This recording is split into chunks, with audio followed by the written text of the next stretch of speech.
NJT Live présente en direct du Game Camp. Et on se retrouve donc en direct du Game Camp à Lille et je suis accompagné par Elisabeth Meller qui a travaillé notamment sur Normal Lost Phone. Bonjour. Et François Alliot. Bonjour. Qui a travaillé sur le jeu Reigns.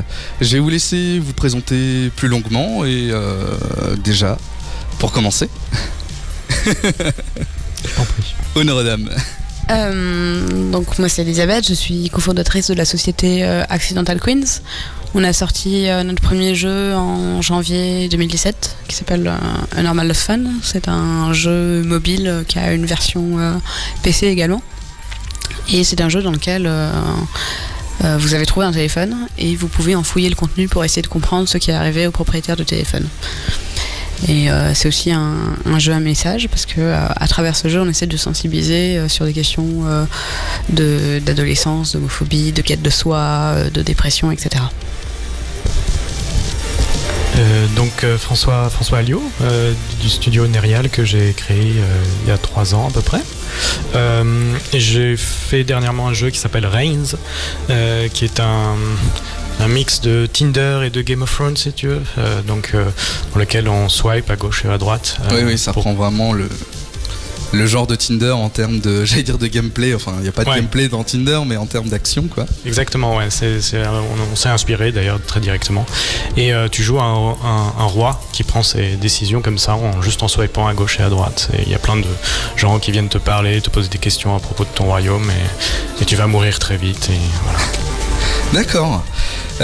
Alors c'est marrant parce que toi Elisabeth, tu parlais, tu tenais une conférence tout à l'heure, de designer un jeu à impact social. Est-ce que tu peux revenir un petit peu sur ta conférence oui. Sur les designer le jeu à impact peu. social, en fait, je parlais de deux choses. Je parlais d'impact social indirect et d'impact social direct. Donc l'impact social indirect, c'est se rendre compte que toute œuvre, quand elle est créée, elle peut avoir un impact sur des gens, elle peut les influencer, et y compris si c'est pas la volonté des auteurs. Et du coup, je donnais un peu quelques conseils pour réfléchir à l'impact social négatif qu'une œuvre peut avoir et comment le mitiger, comment réfléchir à sa responsabilité d'auteur et prendre du recul sur ce qu'on fait pour prendre des décisions créatives par choix et pas par habitude.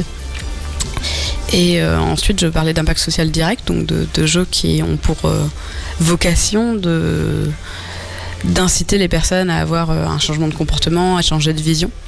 Et je donnais un peu quelques conseils sur comment réussir le design de ces jeux-là de manière à ce que, y compris des personnes qui sont pas intéressées par des jeux à message aient quand même envie d'y jouer et soient quand même également impactées par le message à la fin. D'accord. Mais du coup, ça me fait forcément penser au côté du design social de ton jeu. Bon, en termes d'interface, mais est-ce que c'est une question, toi par exemple, tu t'es questionné sur ton jeu par rapport à ça? Après, bon, c'est un jeu... Reigns, c'est un jeu un peu plus fantaisiste en termes d'univers, mais est-ce que c'est quelque chose que tu as considéré au-delà du design par exemple? Ouais, il y avait une petite intention au début qu'on a essayé de garder tout au long du jeu, qui a peut-être moins d'ambition que Normal Lost Phone, mais pour autant on voulait toujours avoir une forme de satire en fait, un petit peu de la façon dont les décisions politiques sont prises aujourd'hui. C'est-à-dire on a une espèce de super simplification des décisions où vous répondez oui ou non à est-ce que vous voulez sortir de l'Union Européenne par exemple, sans du tout comprendre les conséquences que ça peut avoir sur le long terme.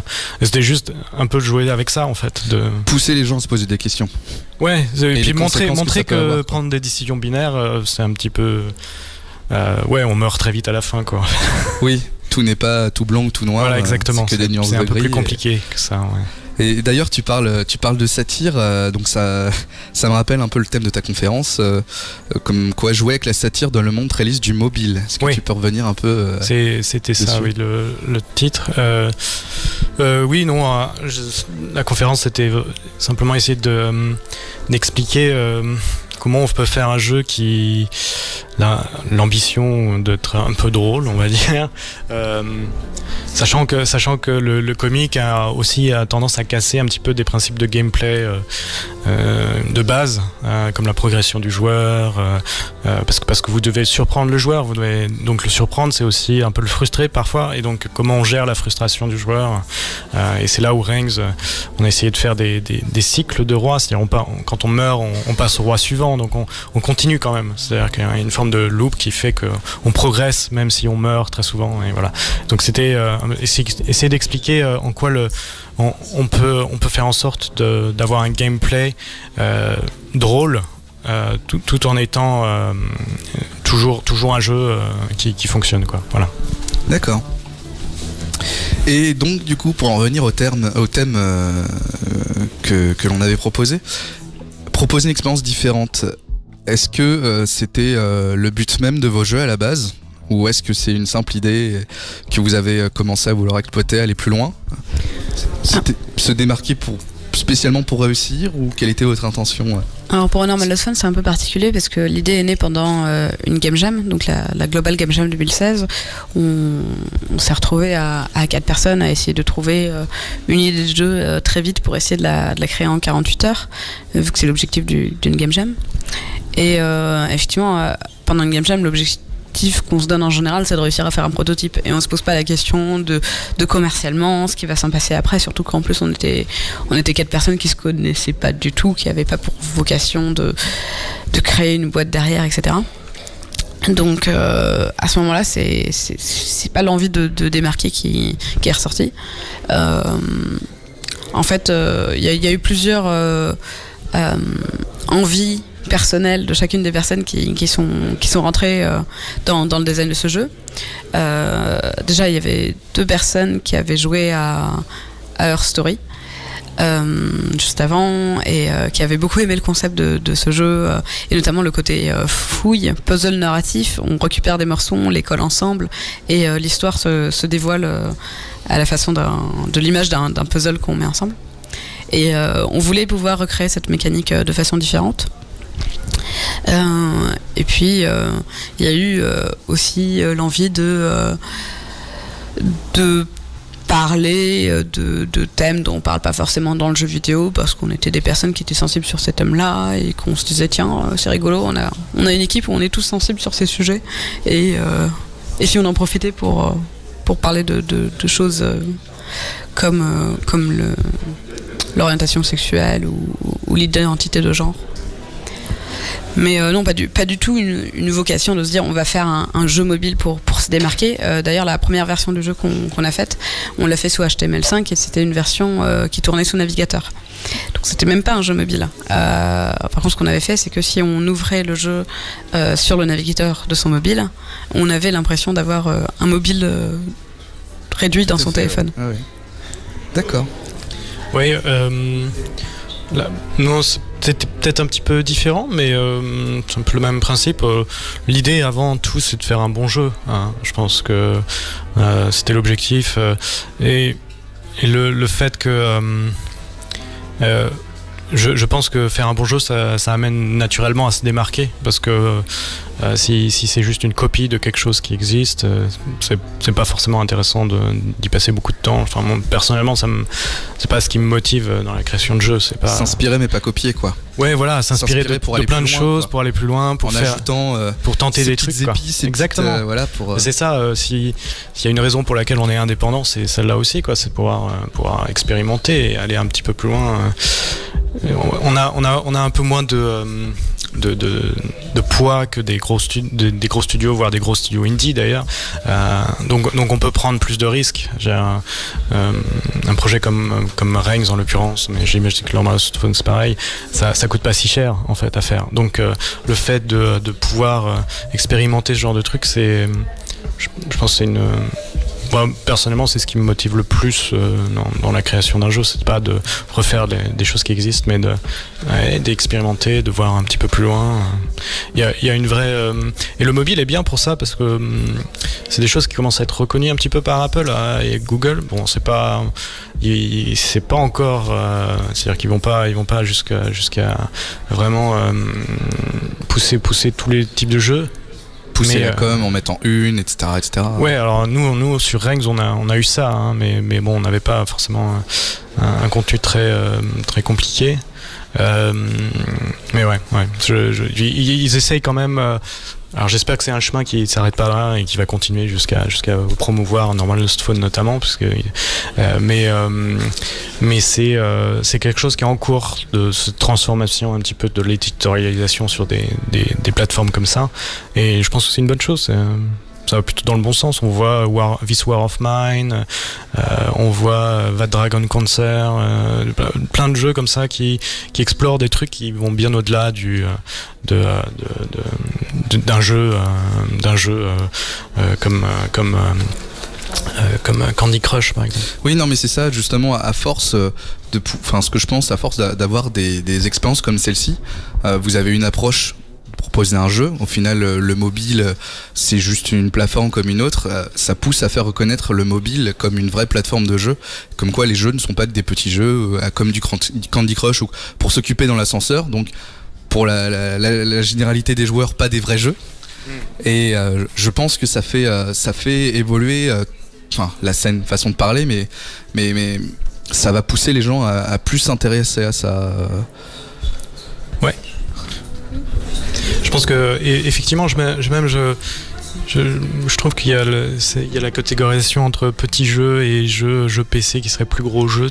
Là, je sais pas si vous en pensez, mais ça va pousser à plus considérer ça comme une plateforme alternative à part et à plutôt l'englober. Ouais, l'englober, mais tout en reconnaissant sa particularité. Je pense que les jeux mobiles ont des spécificités liées à la façon dont on interagit, ce que je vous expliquais dans mon talk hier, c'est fonctionnellement, c'est un jouet, un téléphone, tu vois, parce que tu swipes, tu touches, c'est beaucoup plus physique qu'un jeu PC où il y a une interface qui est plus complexe avec une souris, un clavier, et ainsi de suite. Et donc on a quand même des spécificités en termes de format, d'interface, d'interaction, d'expérience utilisateur qui sont fondamentalement différents. Mais pour autant, je pense que ça n'empêche rien. Ça n'empêche pas de penser des expériences un peu complexes et complètes sur mobile. Voilà. Voire même au-delà de est-ce que c'est possible d'imaginer des expériences complexes, il y a même des personnes qui arrivent à proposer des expériences encore plus complexes en profitant de tout ce que le mobile propose. Je pense à un jeu comme Enigma Box, du coup, de Bruno Freshlon. Oui, tout à fait, oui. Et donc, du coup, comment ça se passe pour vos jeux respectifs depuis leur sortie?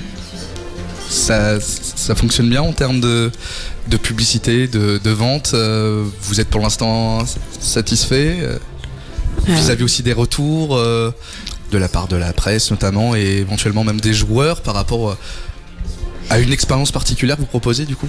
Nous, on a eu d'excellents retours à la fois des joueurs et de la presse, et aussi ce qui a été intéressant avec Normal Lost Phone, c'est qu'on a eu beaucoup de presse, pas forcément jeux vidéo. On a réussi à avoir des articles dans des magazines comme Stylist qui parlent de mode pour les femmes trentenaires, ou des choses comme Télé 7 jours. Et on arrive à amener aussi un public qui est pas forcément fan de jeux vidéo à la base. Il y a le Centre national pour la littérature jeunesse par exemple qui nous a présenté, ça a été joué dans des lycées.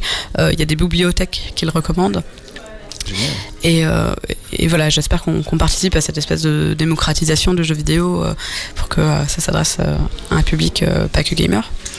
Et aussi au niveau des retours de joueurs, on a pu voir que le jeu il avait un impact sur des personnes.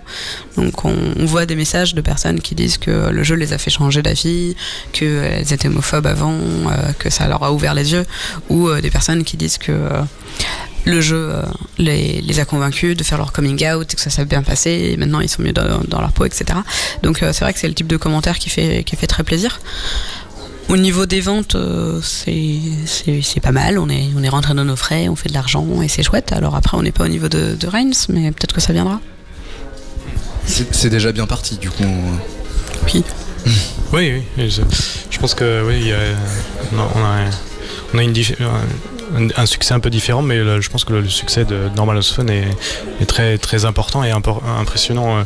Nous, Reigns, on a bien marché, et je pense que ce qui a bien marché, c'est aussi le fait que c'est un jeu qui a aussi bien marché sur PC que sur mobile.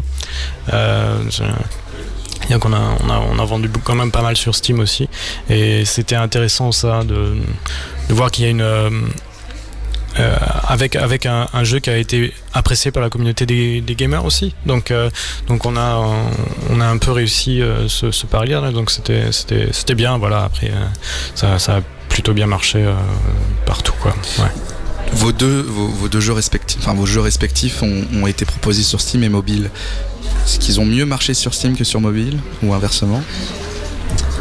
Dans notre cas, ils ont quand même un peu mieux marché sur mobile, mais aussi parce qu'on a essayé de inciter les gens à plus y jouer sur mobile. On a une expérience qui est meilleure sur mobile.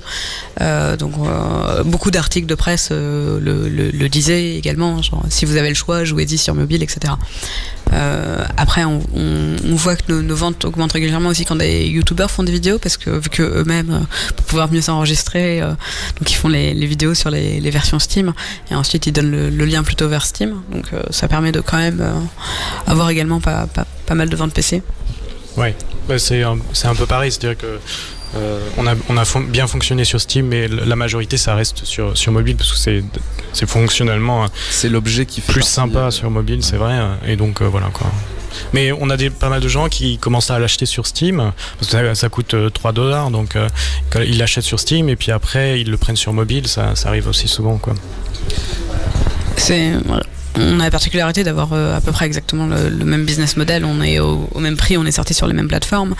Et je pense que ça a été un choix à un moment de se dire, pour nous, on va faire une version Steam de notre jeu. Pourquoi ? Pour plusieurs raisons. Déjà parce que il y a des personnes qui pourraient être intéressées par notre jeu mais qui n'ont pas de smartphone, ou alors qui ont des Windows Phone, et on n'a pas fait de version Windows Phone.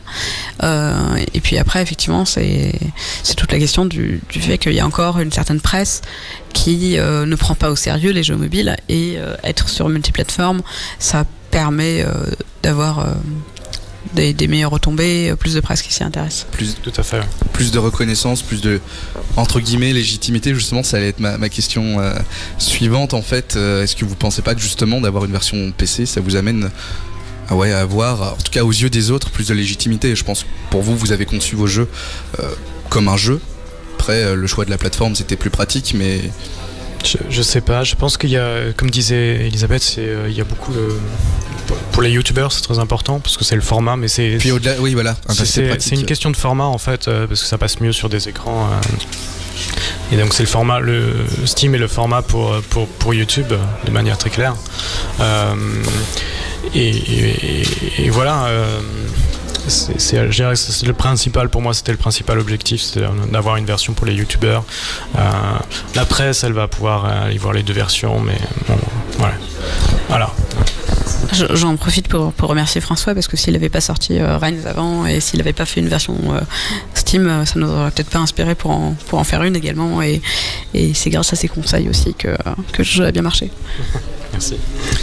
Ça fait plaisir de voir que des jeux comme ça qui proposent justement des expériences différentes et alternatives fonctionnent, puissent pousser les gens à plus réfléchir aussi sur certains sujets, sur certaines choses. Quels sont vos plans pour la suite ? Je commence alors. Oui. Donc est-ce que je suppose que vous travaillez déjà sur un projet suivant. Est-ce que vous pouvez en parler ? Oui, je vais en parler du mien, après je te laisserai. Juste avant, si des personnes qui nous écoutent ou nous regardent ont des questions, n'hésitez pas à intervenir. Je peux les poser à nos invités. Oui, donc on travaille sur Reigns A Majesty, qui va être à propos des reines en fait, et pas des rois. Donc vous incarnez une reine qui doit prendre des décisions. Voilà. Et donc c'est un autre point de vue. Donc on a un auteur différent, parce que c'est moi qui ai écrit Reigns 1 avec les rois. Donc on a une auteure qui va faire l'écriture du jeu. Et voilà. Puis après on a quelques autres projets qui s'alignent. L'idée c'est de faire plus considérer le jeu comme une série en fait. Donc je vais pas faire Reigns 2, Reigns 3, Reigns 4, mais plutôt différentes, utiliser le moteur dans différents univers. Angle de vue en fait. Voilà, point de vue différent. Homme, femme. Exactement. Point de vue différent. Comme l'écriture est le truc fondamental dans ce jeu-là, on peut vraiment l'adapter à différents contextes assez facilement. Est-ce que dans Reigns avec des reines, est-ce qu'il y en aura certaines qui meurent de façon accidentelle? C'est-à-dire Petite référence à Accidental Queens. Tout à fait, oui. Nous, de notre côté, l'objectif de la société est de continuer de proposer des jeux narratifs avec potentiellement une dimension engagée sur certains sujets. Alors, ce ne sera pas forcément toujours la même forme et pas forcément toujours les mêmes thèmes. Mais oui, on réfléchit à nos futurs projets et on devrait donner plus d'informations à ce sujet bientôt. D'accord. Eh bien, j'ai hâte de voir ça et d'entendre parler et de pouvoir partager ça. Est-ce que vous voulez ajouter quelque chose? Non, il nous reste un peu de temps, donc on peut continuer. Jouer à Reigns. Comment? Jouer à Normal Phone. Jouer à Reigns. Jouer aux deux. Mais je me demandais, Reigns a été publié grâce à Devolver. Oui. Avec Accidental Queen, vous avez travaillé avec Plugin. Avec Plugin Digital et leur label Playdius pour l'édition. D'accord. Est-ce que ça a beaucoup influencé la sortie du jeu et des choses dans votre développement ou pas du tout? Dans le développement, pas vraiment. Un des grands avantages à travailler avec Playdius, c'est qu'il laisse beaucoup de liberté créative aux équipes et qui n'impose aucune décision sur le plan créatif. Donc le jeu n'a pas été fortement influencé par Playdius. Après, ça a été un relais et une aide pour réussir cette sortie. Et effectivement, sur un projet qui à la base sortait d'une Global Game Jam où on n'avait pas d'entreprise, etc., ça a été un énorme soutien pour arriver sur le marché. À savoir quand même qu'on a sorti le jeu avant d'avoir créé la boîte Accidental Queens, et ça n'avait pas été possible si Playdius n'avait pas fait énormément de démarches pour nous et nous avait pas énormément soutenu là-dedans. D'accord. Ouais. Pour moi, Devolver, c'est que des impacts positifs en l'occurrence.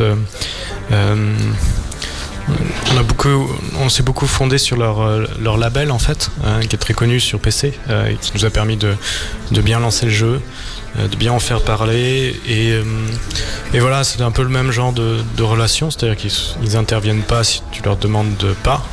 C'est-à-dire si tu leur demandes pas des conseils, ils vont pas venir te dire c'est comme ça qu'il faut faire. Donc ça c'est plutôt positif. Et puis ils ont aidé, enfin ils ont donné des sous pour le jeu, pour faire le jeu. Donc voilà, tout ça a été essentiel pour en faire pour pouvoir le finir. Ouais. D'accord. Voilà. Eh bien merci pour votre temps. Merci. Et votre info.